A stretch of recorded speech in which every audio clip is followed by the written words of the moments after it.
I'm just going to speak a few words without direct reference to the Bhagavad Gita as it is.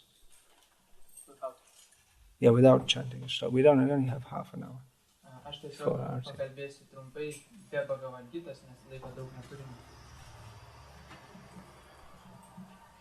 Thank you for taking me out on Harinam Sankirtan in Kaunas. I think maybe the first time I came here, we went out with Sanatan Kumar. Yeah.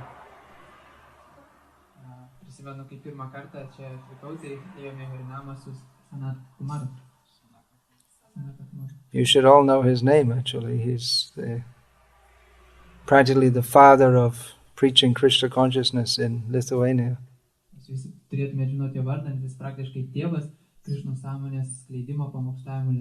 The new generation can hardly imagine the difficulties that the devotees had to go through during the Brezhnev, Andropov, etc. era.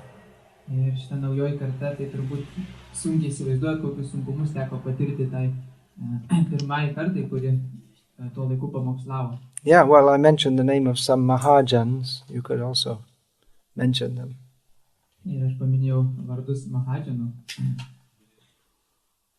For the communists, Brezhnev and Andropov, they were Mahajans. They don't know the word, but they had the same outlook.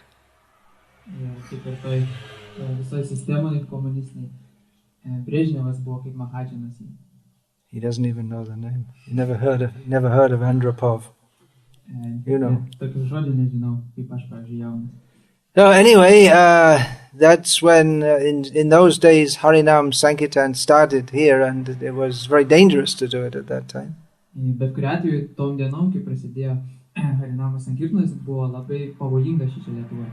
Not only in the communist world. I remember once in London, it must have been 1976 or 1977, we all came out of the temple to go on Harinam, and before we could go anywhere, the police they were piling us into vans to take us away.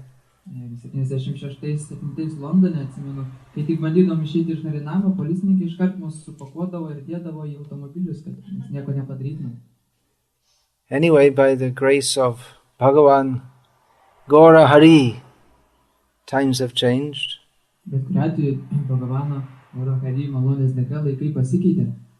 And people are appreciating in general, people are appreciating.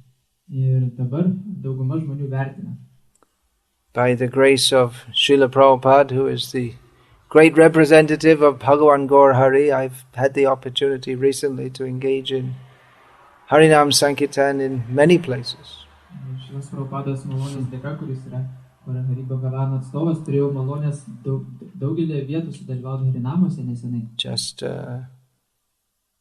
Just about 10 days ago, I think it was. Let me see. No, it was 2 Sundays ago.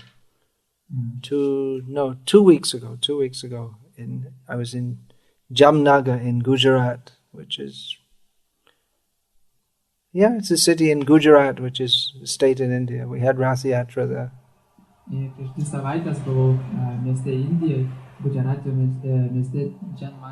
Jamnagar. It's Rath Yatra, actually, Jagannath Rath Yatra. Those who hear nicely can speak nicely. Then just before that,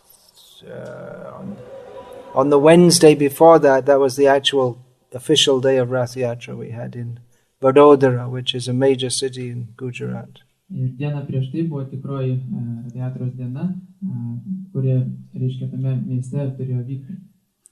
that was like a 23rd consecutive year, something like that.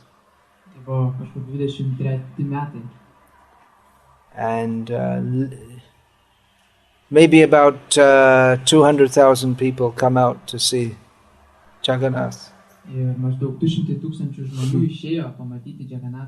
You can't imagine in Kaunas. I think the population is less than 200,000. And then the day before that we had Rath Yatra in Anand, which is a small city just north of Baroda. Dar prieš tai dieną turėjome Rath Yatrą Anando mieste, kuris visai netoli to miesto irgi yra. Small city means it's about 200,000, something like that. In India it's not very big. Didelis miestelis reiškia, maždaug 200,000 gyventojų. Ten Indijoje skaitos nedidelis. So then after the Rath Yatra in Jamnagar, I came over to Europe and had the fortune to engage in Harinam in Prague. Ir po to, po Indijos mes keliavome kitą dieną Oh, you have photos. į Europą ir Prahoje turėjome Harinamą. Prem Bhakti Pradeep Prabhu was there. He has many photos of that. Prem Bhakti Prabhu buvo taip pat tenai ir turi daug. Prema Bhakti Pradeep. Prema Bhakti Prada. Prema Bhakti Prada Prabhu taip pat. I got it wrong. Ir daug nuotraukų privežė. I remember again many years ago. This was again maybe early 1980s. I was in Bangladesh, and Prabhu Vishnu Swami had just come from Prague, just been traveling in Europe. Prisimenu 1980-uosius Bangladešą, kai Prabhu Vishnu Maharajas tik atkeliavo ten iš Prahos. So I was traveling all over Bangladesh, and we had having wild kirtans all over Bangladesh. Ir aš ten keliavau ir dalyvau tokiuose laukiniuose kirtanuose visam Bangladešui. Because the local villagers, they would, their happiness in seeing devotees from the West would spill over. Ir vietinių kaimiečių džiaugsmas, kai jie matydavo vakariečius atsidavusius, tiesiog trykšdavo. If you imagine like a whole village full of devotees as enthusiastic and emotional as Advaita Acharya Prabhu, you get some idea. Įsivaizduokite kaimą, kuriame prikimšte atsidavusių ir visi turi tokias emocijas, kaip pavyzdžiui Advaita Acharya Prabhu. So anyway, he said, Prabhu Vishnu Swami said that, well, I think, he said, Prague is maybe the best city in the world for Harinam. Ir jis pasakė Prabhu Vishnu Swamis, kad aš manau, kad Praha turbūt geriausias miestas pasaulyje daryti Harinamą. And he traveled all over the world, so I guess he knows. O jis keliavo po visą pasaulį, tai aš manau, kad jis žino. It's difficult to say exactly which is the best, but Prague's almost like designed for Harinam. Iš tikrųjų, sunku pasakyti, kur yra geriausia vieta, bet Praha tai yra kaip toks tobula vieta. Lots of walking streets with lots of tourists. Daug turistų, daug pasivaikščiojimo parkų. And then the acoustics are very good because the streets are not very wide, and the sound reverberates. Ir akustika labai gera, nes gatvės nėra plačios ir garsas labai gerai vibruoja. So in Kaunas during the summer, which is of course the main tourist season, from the temple every day they have Harinam going out. From Kaunas? In Prague. Ir Prahoje tenai, kur... Did I say Kaunas? I did. Sorry, excuse me. Tam mieste, kur yra, reiškia, daug turistų, to laikų vasarą. Well, you can do it in Kaunas also. Kiekvieną dieną, reiškia, ėjo Harinamą darė, visam tam mieste tiem turistam. And then in London, every Saturday night they have Harinam in the main downtown area. Ir Londone kiekvieną šeštadienį jie pagrindiniai centriniam, reiškia, vietoje miesto irgi turi kiekvieną dieną Harinamą. And that's been going on since time immemorial. Ir tai jau tęsiasi nuo neatmenamų laikų. Although actually in London, when the temple first started, it was every day, all day. That was the engagement for almost all the devotees. Just go on Harinam, go out in the morning, come back for lunch, go out in the afternoon, come back, have an evening program. That was it. That was the daily program. 365 days a year. Ir pradžioje šventyklos Londone buvo tokia programa labai paprasta. Ryte Harinamą iki pietų, po pietų vėl Harinamą iki vakaro. Ir taip visiems atsidavusiam visus metus be pertraukos. Anyway, during most of the year, you get lots of crazy football fans in the Saturday night in London. Ir dažnai šeštadienio vakarais Londone pasitaikydavo tokių pamišusių futbolo gerbėjų. Which is because they come from different parts of the country to London for watching the football game, and then afterwards they go around the city and cause little trouble before they go back home. Nes iš kitų pašalinių miestų suvažiuoja gerbėjai į Londoną, kad pasižiūrėtų varžybas, o paskui, aišku, prieš grįždami namo jie tam tikrų problemų mieste pridaro. So usually we run into plenty of football fans in the Harinama in London. Saturday night. Saturday is the football day. Ir šeštadienio vakarais paprastai mes ir reiškia dainuodavom Harinamas tiem visiems futbolo gerbėjams. Well, it wasn't the football season. This was when? Last Saturday, 1 week ago. Ir tai buvo praeitą šeštadienį prieš savaitę sezonas futbolo. But there's always something, there's always some protest or some parade, or there's always something. And if not, there's always lots of tourists. Bet kuriuo atveju visą laiką ten yra kažkokie arba paradai, arba protesto akcijos. Bet kuriuo atveju turistų visą laiką yra. So there's always plenty of people down there on Saturday night. Todėl kiekvieną šeštadienio vakarą ten visą laiką žmonių yra. And actually some devotees go out every day from the London temple, but not a very big group. They go out for Harinam. Net iki šių dienų, kai kurie atsidavę, jie visgi išeina net kasdieną į Harinamas Londone, bet nedaug. Anyway, this Saturday we just come from it was a special Harinam for us because we were at Bhaktivedanta Manor, which is the big center just outside London. We have a smaller center in central London and a big center just outside London. So say that. Ir tai buvo ypatinga mums Harinama, nes ėjome iš Bhaktivedanta Ashramo, kuris reiškia yra, mes turim Bhaktivedanta Manor. Bhaktivedanta Manor, reiškia, kuris yra vienas centre, nedidelis šventykla, o už miesto yra didelė. That was the center donated by George Harrison, if you've heard of him. Tai yra, reiškia, centras, kurį paaukojo pats George'as Harrisonas, apie kurį tu girdėjai. And Srila Prabhupada spent quite a lot of time there himself. Ir Prabhupada pats ten labai daug laiko praleido. So anyway, we just finished the brahmachari seminar there. Ir mes tenai tik užbaigėm brahmacharių seminarą. And there were 80 brahmacharis from different parts of Europe present. Ir dalyvavo 80 brahmacharių iš įvairių Europos šalių. So usually about anything 30, 40, 50 devotees go on Harinam on Saturday night in London. Ir paprastai nuo 30 iki 50 atsidavusių šeštadienio vakariais eidavo į Harinamą Londone. But this time, because of the brahmachari seminar, there were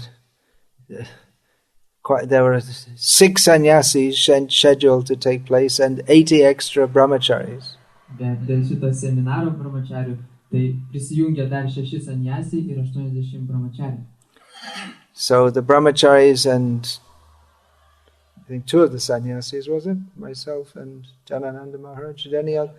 Dhanavir Maharaj. We went in the bus. We all went in the bus. They all went in the bus with us. Yeah. Okay.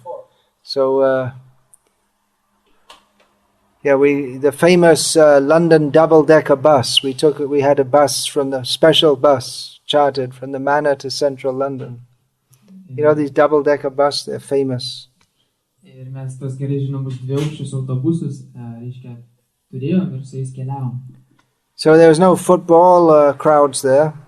Ir nebuvo jokių futbolo, reiškia, fanų. But there was a special parade going on. It had been going on that day in London. Bet tą dieną buvo specialus paradas Londone. There were about 2,000 members of a gay pride, whatever it is, get together. Ten buvo paradas sudarytas iš 2,000. You know what gay pride means. Gėjų reiškia parado dalyvių, už gėjų teisės, žinot, ką tai reiškia. It's ironic, just after the brahmachari seminar. Ironiška, kad iškart po brahmachari seminaro. So I got the opportunity again to join in the Harinam here. Ir gavau progą vėl sudalyvauti Harinamoje čia. I don't lead many kirtans because my voice is quite weak and I lose it quite quickly. Ir aš daug kirtanų nevedu, nes mano balsas silpnas ir greit jį prarandu. I used to in my youth, but that was a long time ago. Jaunystėje tai darydavau, bet senokai jau buvo. So please keep up this Harinam Sankirtan. You see how people are appreciating. Todėl tęskit šitą Harinamo sankirtaną, nes matot, kaip žmonės vertina jį. Perform as often as possible. Ir kiek įmanoma dažniau jį darykit. In as many places as possible. Ir kuo daugiau vietų aplankykit. You can go to the internal villages also. Galite netgi į kaimelius važiuoti. Definitely if you go in the villages and do Harinam, it'll be the talking point for the next 6 months probably. Nes jeigu važiuosit į kokį kaimą ten Harinamą padaryti, tai praktiškai 6 mėnesius ten bus pagrindinė tema, apie ką kalbės visi kaimiečiai. You know, in the village, if one cow slips down and cuts his foot, it's something for the people to talk about for a week. Nes į kaimę, jeigu kokia karvė paslysta ir įsipjauna koją, tai žmonės kalba savaitę apie tokį įvykį. I actually remember just before I joined the movement, I was traveling in the Highlands of Scotland. It's an area in which there's very small population. Highlands, it means the mountain area. Prisimenu, prieš prisijungdamas prie judėjimo, aš, keliaudavau Škotijos kalnuose, kalnynuose. So I was looking at a local newspaper. Ir ieškojau vietinio laikraščio. And there was a little report Skaičiau jį ir ten buvo toks pranešimas. That Mr. So-and-so of such and such a village fell off his bike. Kad ponas toks ir toks iš tokio kaimo nukrito nuo dviračio. He wasn't hurt. Nesusižeidė. So, you know, they're really low on news there. Ten tikrai su žiniom sunkiai jam gaunasi. So if you go village to village and do Harinam and book distribution, then that will be very effective. Todėl jeigu po kaimus keliausite, tai darysit Harinamas ir platinsit knygas, tai bus didelis rezultatas. And we don't realize how much impression it makes on people. Ir iš tikrųjų mes net ir we may not realize. Mes galim ir nesuvokti, kokį iš tikrųjų įspūdį padaro žmonėms. Just like we saw there when we were coming out, the children, they're so much appreciating. Children, old people, all kinds of people appreciating. Kaip matėm, vaikai, senyvi žmonės ir panašus žmonės, tai labai vertina tai. Nowadays we find many people are coming and taking interest in Krishna consciousness because they say, well, when I was young, I used to see your devotees singing and dancing. Dabar dažnai žmonės ateina į Krishnos sąmonę, prisijungia ir sako, kai buvau jaunas, matydavau jūsų atsidavusių, dainuojant, šokant. Anyone here like that when you in your childhood, younger generation, you used to see? You're not so young. Yeah?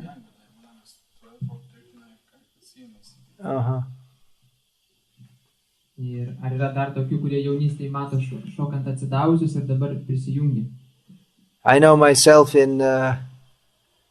I meet many people who in Bengal who said that, you know, when I was a child, you came to our village. I went to so many villages, I can't even remember them all. And they remember me for, you know, like 20 years, 30 years ago, they remember, and it makes a big impression. Pavyzdžiui, Bengali žmonės dažnai man sako, kad prisimenam, kaip jis buvo prieš 20-30 metų. Jam labai didelis įspūdis net iki dabar išlikęs, nors aš visai neatsimenu. So, Golokera Prema Dhana Harinama Sankirtan. This Harinam Sankirtan is the wealth and the treasure of Golok, the spiritual world. Šitas Harinama Sankirtana tai yra Goloko dvasinio pasaulio lobis, which Chaitanya Mahaprabhu and Nityananda Prabhu have brought to this world. Of course, Chaitanya Mahaprabhu, he wasn't just a sentimentalist, as people sometimes think.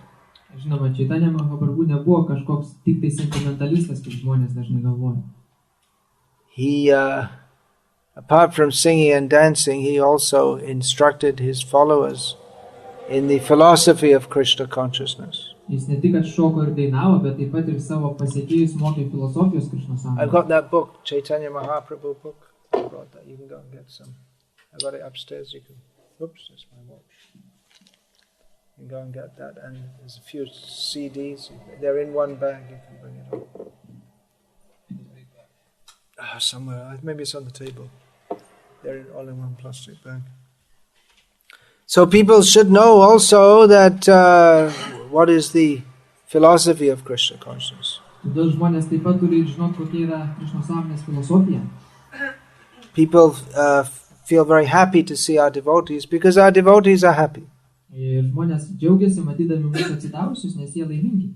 It's genuine happiness. Ir ta laimė yra reali, tikra. It's not the perverted happiness that people experience when they get drunk or when they smoke cigarettes. Tai ne ta iškreipta laimė, kurią žmonės patiria prisigėrę arba prisirūkę. But it's the happiness of the soul. Bet tai yra sielos laimė. And because everyone is a spirit soul, they can begin to appreciate that this is what is the genuine happiness of Krishna consciousness by seeing and hearing the devotees performing Harinam Sankirtan. Ir kadangi kiekvienas asmenybė yra siela, jį gali pradėti įvertinti ir suprasti po trupučiuką, kas tai yra šitą laimę, matydami atsidavusius. And just by appreciating that Harinam Sankirtan, they make such tremendous spiritual progress. Ir vien tik tai, kad jie jau vertina šitą Harinamą Sankirtaną, jie padaro neįtikėtiną pažangą. So that when they get Srila Prabhupada's books, then they can appreciate this unparalleled philosophy. Ir kad paskui gavę Srilas Prabhupados knygas, jie galėtų įvertinti šitą, reiškia, neturinčią lygių savo filosofiją. Because of course Srila Prabhupada's books, they are something unimaginable for the materialistic people. Ir materialistui žmogui Srilas Prabhupados knygos yra kažkas neįsivaizduojamo. I saw, as we were going around Kaunas, I saw several bookshops. Kai mes keliavom po Kauną, mačiau kelias parduotuvės su knygom. I think in these northern countries where they have long dark winters, people probably read more than in other countries. Čia, kaip suprantu, kur šiaurės šalyse, kur žiema šalta ir užima daug laiko, tai žmonės ir skaito turbūt ilgiau. But again, Srila Prabhupada's books, they're bringing news of the spiritual world. Bet Srilas Prabhupados knygos vėlgi atneša žinias iš dvasinio pasaulio. So these programs, holding Rath Yatras and other festivals, Ir visos šitos programos, Ratha Yatra, kiti festivaliai, going out on Harinam Sankirtan, Harinama Sankirtanos, distributing Srila Prabhupada's books, Prabhupados knygų platinimas and distributing Krishna Prasadam. ir Krishna Prasado platinimas. Gradually this will change the hearts of people. Palaipsniui šitie dalykai pakeis žmonių širdis. This we want. We don't want that Krishna consciousness will always be just a few people. Actually, it should be everyone. Ir mes to ir norim, nes nenorim, kad tik keli žmonės būtų Krišnos sąmonėje, norim, kad visi būtų. Srila Prabhupada always spoke of changing the world or re-spiritualizing the world. Srila Prabhupada visą laiką kalbėjo apie pasaulio pakeitimą arba jo sudvasinimą. Actually, we have solutions to all the problems of the world. Iš tikrųjų turim sprendimą visom tom pasaulio problemom. This joining the European Union has created new problems for Lithuania. Pavyzdžiui, prisijungimas prie Europos Sąjungos Lietuvai sukėlė tik naujų problemų. With their very strange policies they have. It's destroy the farmer policy. Su to visa keista politika, kurią jie naudoja, pavyzdžiui, sunaikinti fermas. Srila Prabhupada was very much against this over-centralization. Ir Prabhupada buvo labai prieš šitą visą centralizavimą. You know how to translate that? Over-centralization. That traditional life is simple. People, most of their needs or their daily needs are produced locally. Tradicinis gyvenimas turi privalumą tokį, kad jų visos, reiškia, visi reikalavimai, būtinumai yra pagaminami, gaunami vietai. This complex civilization just produces so many problems. O visa ta komplikuota civilizacija iš karto pridaro daug problemų, sunkumų. So even materially, the Krishna conscious movement actually has the solutions to all the problems of the world.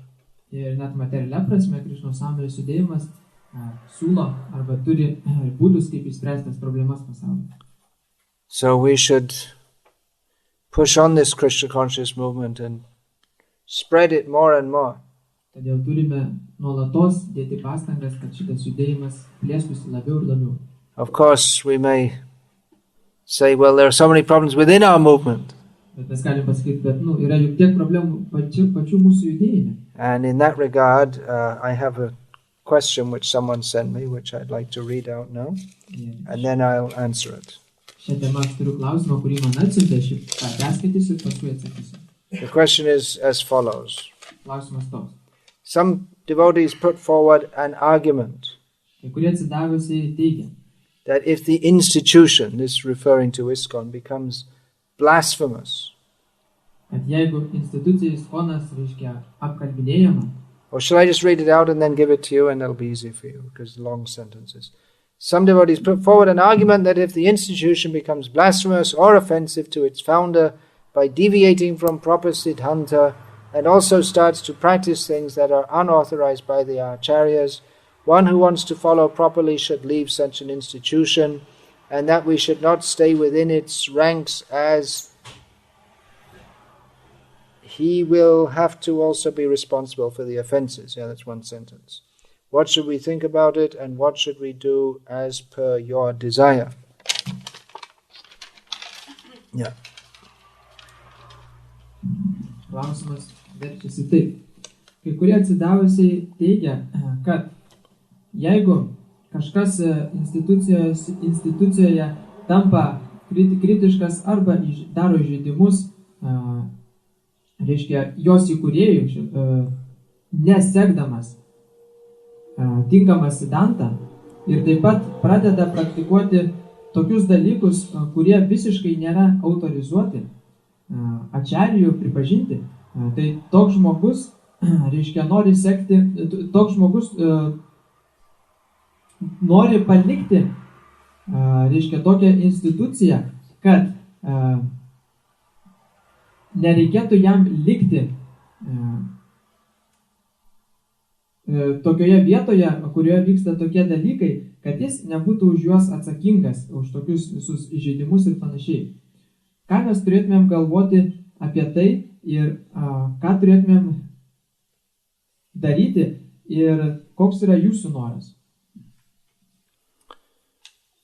Yeah, I don't know how much you're aware of all of this, but there is a lot of what we could generously call internal churning within our society.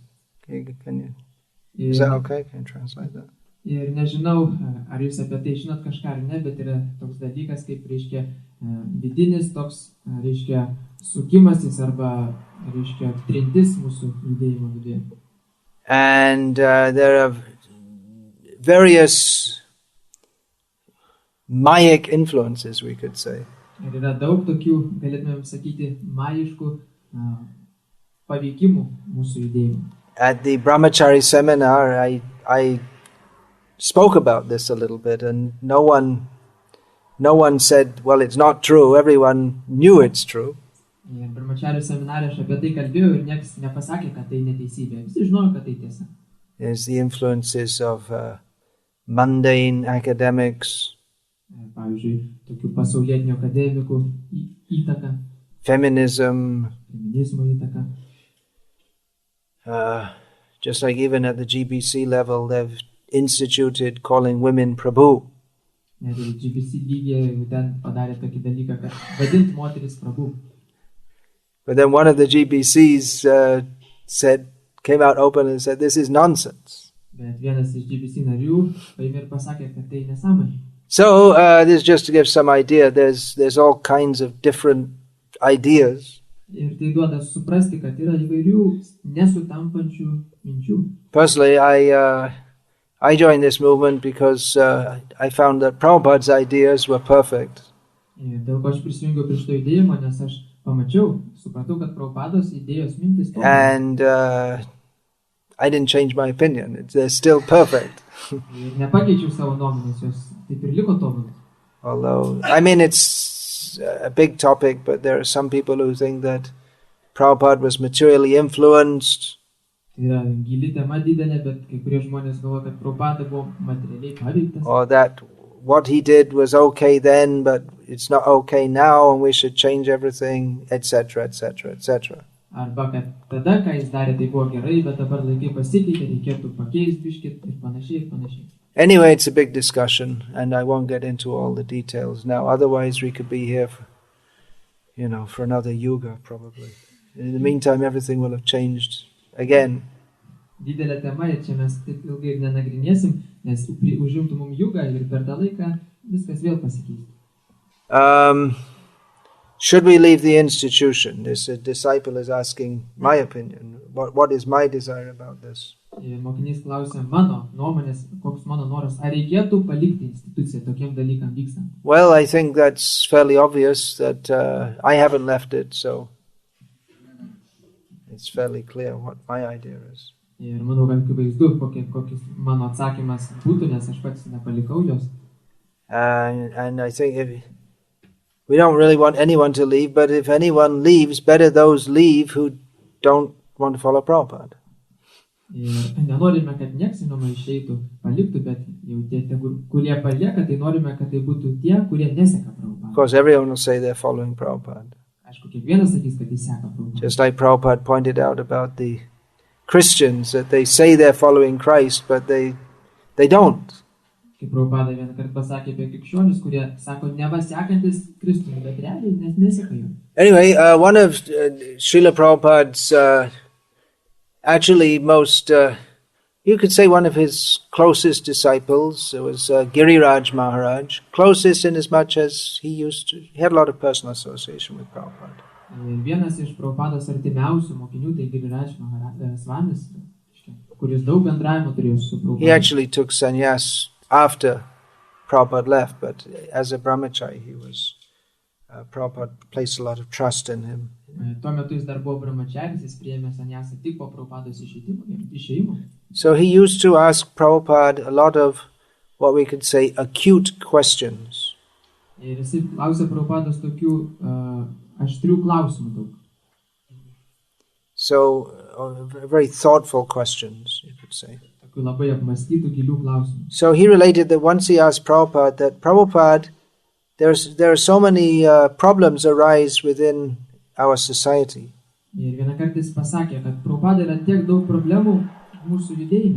And now that you're here, we can solve them by just asking you what's the proper thing to do.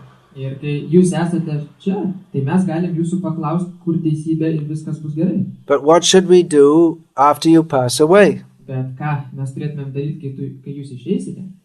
Giriraj Maharaj related that usually when he asked Prabhupada a question, Prabhupada would reply pretty much instantly.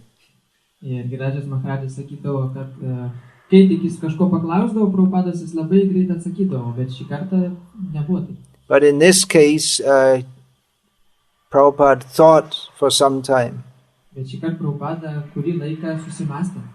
And then he eventually replied and said that, don't leave the institution. Even if there are serious problems, don't leave the institution.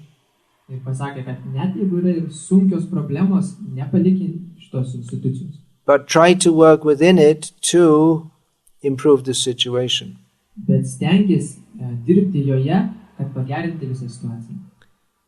Now, that can be very difficult, no doubt. But despite all its various internal problems, I still don't see a better medium for serving Srila Prabhupada and the mission of Chaitanya Mahaprabhu than ISKCON. Bet nepaisant visų vidinių problemų, aš nematau kito tarpininko, kuriuo dėka galėtumėm tarnauti Prabhupada ir ISKCONos misijai. And in most cases, those who go away, even though they may have what seems to be a good reason to go away, in most cases their service and their level of Krishna consciousness just goes down Ir dažniausiu atveju tie, kurie ir pasitraukia iš judėjimo, net ir turėdami priežastis tam lyg ir padaryti, jų dažniausiai Krišnos sąmonės lygis tarnystė krenta. So there are many problems, no doubt. Ir nėra abejonių, kad tų problemų daug. Problems, deviations, compromises, all kinds of things. Visokių problemų, nukrypimų, kompromisų, tokių dalykų visokių. But there are also many very sincere devotees. Bet taip pat yra ir daug labai nuoširdžių atsidavusių. And that is the hope of our movement. Ir tai yra mūsų judėjimo viltis. So, in brief, that's the reply. Ir toks trumpas atsakymas. Go on, keep on going on Harinam and distribute these books and be aware what is right and what isn't right and stick to good association. Todėl toliau stenkitės platinti knygas, daryti harinamas ir supraskit, kas yra gerai, kas yra blogai ir bendraukit su gera bendrija. Okay, that's it in brief. Tai trumpai tiek. I've given several seminars on this subject, so I don't want to speak at length on it anymore. Ir daviau kelis seminarus šiom temom ir nenoriu tom temom ilgai kalbėti dabar. If someone feels so much outraged, they might leave. I guess it's an individual choice. Jeigu kažkas jaučiasi labai išsibalansavęs dėl tokios būsenos, tai jis gali palikti. Tai gali būti But again, you have to see how you can best serve and remain in Krishna consciousness. Bet vis tiek reikia žiūrėti, kaip toliau geriausiai tarnauti ir išlikti Krišnos sąmonėje. Okay, so it's time for arati. Taigi laikas arati. So we'll do that. If anyone, I was talking about Chaitanya Mahaprabhu's mission, and then I remembered that I have a few books of Chaitanya Mahaprabhu in English. Ir kalbėdamas apie Chaitanya Mahaprabhu misiją, prisiminiau, kad anglų kalboje turiu kelias. I think there's not much use for most of you who don't know English, but if anyone would like to take the book in English, it's available. There's some CDs of lectures.